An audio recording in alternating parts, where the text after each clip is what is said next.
Hi friends, இந்த வீடியோவில் என்ன பார்க்க போகிறோம் அப்படின்னா 6th ஸ்டாண்டர்ட் ஹிஸ்ட்ரியில் இருக்கிற சிந்து சமவெளி நாகரிகம் அந்த யூனிட்டுக்கான புக் பேக் கொஷின்ஸ் பார்க்கலாம்.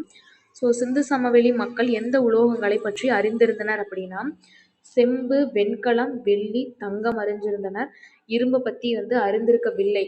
ஸோ இது 3 ஆப்ஷன்லையுமே இரும்பு இருக்குது. ஸோ இது 3மே கிடையாது. இந்த ஆப்ஷன் தான் கரெக்டான ஆப்ஷன். ஓகேவா? நெக்ஸ்ட் கொஸ்டின் பார்க்கலாம். சிந்துவெளி நாகரிகம் எக்காலத்தை சேர்ந்தது? நம்மளுக்கு தெரியும் வெண்கலம்ங்கிற உலோகம் யூஸ் பண்ணாங்கன்னு. ஸோ உலோக காலம். நெக்ஸ்ட்டு ஆற்றங்கரைகள் நாகரிக தொட்டில்கள் என அழைக்கப்பட காரணம் என்னன்னா பெரும்பாலான நாகரிகங்கள் ஆற்றின் கரைகளில் தோன்றியதால். ஓகேவா? நெக்ஸ்ட்டு கூற்றை காரணத்தோடு பொறுத்துக. ஹரப்ப நாகரிகம் ஒரு நகர நாகரிகம், திட்டமிட்ட நகர அமைப்பு, மேம்பட்ட கழிவு நீர் அமைப்பு, இது எல்லாமே இருக்கிறனால. ஸோ இல்லைன்னா கூற்றும் சரி காரணமும் சரி. அந்த ஆப்ஷன் தான் கரெக்டு. கூற்று காரணம் சரி. ஆப்ஷன் ஏ தான் கரெக்டான ஆன்சர். நெக்ஸ்ட் ஹரப்ப நாகரிகம் வெண்கல காலத்தை சார்ந்தது. கரெக்ட். ஹரப்ப மக்களுக்கு இரும்பு பற்றி பயன் தெரியாது, இரும்பின் பயன் தெரியாது. இது சரி, அதாவது இதுவும் சரி இதுவும் சரி. இரும்பின் பயன் தெரியாதுதான். ஸோ கூற்று காரணம் சரி. நெக்ஸ்ட் கொஸ்டின், ஹரப்ப மக்களின் பொறியியல் திறன் குறிப்பிடத்தக்கது. கரெக்ட். கடல் அலைகள், ஓதங்கள், நீரோட்டத்தை கணித்த பின் கப்பல் கட்டும் தளத்தை கட்டி இருப்பது. ஸோ அந்த குஜராத்தில் லோத்தல் அப்படிங்கிற ஒரு கப்பல் கட்டும் தளம் இருக்கும் இல்லையா? ஸோ அதை வச்சுதான் சொல்லியிருப்பாங்க. கூற்று காரணம் சரி. ஓகேவா? நெக்ஸ்ட் கொஸ்டின், மொகஞ்சதாரோவை பற்றிய கூற்றுகளில் எவை சரியானவை? தங்க ஆபரணங்கள் பற்றி தெரியாதான், தெரிஞ்சிருந்தது. வீடுகள் சுட்ட செங்கற்களால் கட்டப்பட்டன. சரி. கருவிகள் இரும்பால் செய்யப்பட்டன. தவறு. இரும்பு பற்றியே உங்களுக்கு தெரியாது. நெக்ஸ்ட் பெருங்குளம் நீர் கசியாமல் இருப்பதற்காக பல அடுக்குகளான இயற்கை தார் கொண்டு பூசப்பட்டன. இதுவும் சரி. அடுத்து நகரங்கள் தெருக்களின் வடிவமைப்பு மற்றும் செங்கல் அளவுகள் ஆகியவற்றின் சீரான தன்மை. கரெக்ட். ஒரு விரிவான மற்றும் நன்கு வடிவமைக்கப்பட்ட வடிகால் அமைப்பு. கரெக்ட். தானிய களஞ்சியம் ஹரப்ப நகரங்களின் முக்கியமான பகுதியாக விளங்கியது. தவறு. என்னன்னா இது எங்க இருந்தது? மொகஞ்சதாரோல தான் இருந்தது. ஓகேவா? நெக்ஸ்ட் மேலே குறிப்பிட்டுள்ள கூற்றுகள் இதுல என்னென்னு கேட்குறாங்க இல்லையா?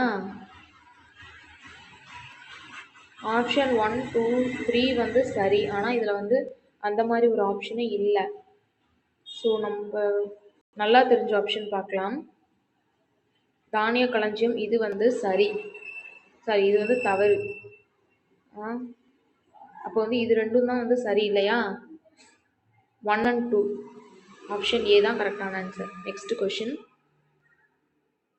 பொருந்தாததை தேர்ந்தெடுக்க அப்படின்னு சொல்றாங்க. இதில் பொருந்தாது. பன்றிகள் பற்றி எந்த இதுவும் இவங்க சொல்லலை. நெக்ஸ்ட் தவறான இணையை தேர்ந்தெடுக்க. ஏசிஐ ஜான் மார்ஷல் ஃபர்ஸ்ட் இயக்குனராக இருப்பார். கோட்டை தானிய களஞ்சியம், லோத்தல் கப்பல் கட்டும் தரம், ஹரப்பா காவிரி ஆறு. ஹரப்பால காவிரி ஆறு இருக்காது. ஸோ இதுதான் தவறான இணை. ஓகேவா? நெக்ஸ்ட் டேஷ் மிக பழமையான நாகரிகம் அப்படின்னு கேட்டிருப்பாங்க. ஹரப்பா தான் மிக பழமையான நாகரிகம். இந்தியாவின் தொல்லியல் ஆய்வுத்துறை டேஷ் என்ற நில அளவையாளர் உதவியுடன் தொடங்கப்பட்டது. அலெக்சாண்டர் கன்னிங்ஹாம் அப்படிங்கிறவரோட உதவியுடன் தான் தொடங்கப்பட்டது. டேஷ் தானியங்கள் சேர்த்து வைக்க பயன்பட்டது. தானிய களஞ்சியம் தான் தானியம் சேர்த்து வைக்க பயன்பட்டது. மக்கள் குழுக்களாக சேர்ந்து டேஷை உருவாக்குகின்றன. ஒரு சமூகம் அப்படி இல்லைன்னா சமுதாயத்தை உருவாக்குறாங்க. ஓகேவா?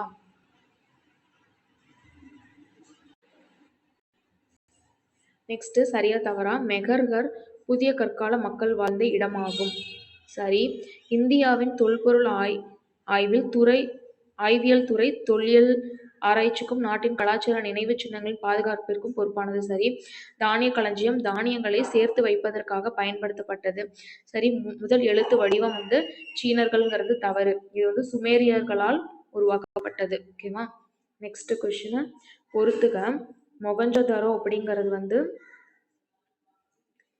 மொகஞ்சதாரோ இறந்தோர் மேடு. வெண்கலம் அது ஒரு உலோக கலவை. கோட்டை மேடான பகுதி. கர்னிலியன் சிவப்பு மணிக்கல். ஓகேவா? ஸோ இது 6th ஸ்டாண்டர்ட் சிந்து சமவெளி நாகரிகம் முடிஞ்சிருச்சு. ஸோ நெக்ஸ்ட் இருக்கிற 11th யூனிட் 11th எத்திக்ஸ் இதுக்கும் short notes book back questions ரெண்டுமே பார்க்கலாம். பிடிச்சிருந்தா லைக் பண்ணுவாங்க, சப்ஸ்கிரைப் பண்ணிக்கோங்க. ஓகேவா? தேங்க்யூ.